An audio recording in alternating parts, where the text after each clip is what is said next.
बालगणेश फिरून जमला आई बापाच्या सेवेत रमला तशीच मूर्ती तशीच कीर्ती भेटल हो विचार मग कशाला जाताय गुराला आपल्या घरात पंढरपूर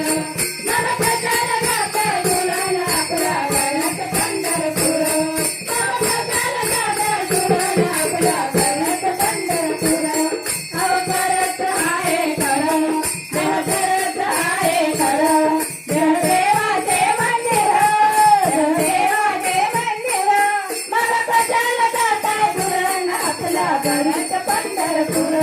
मग कशाला जाताय गुराला आपल्या घरीच पंढरपूर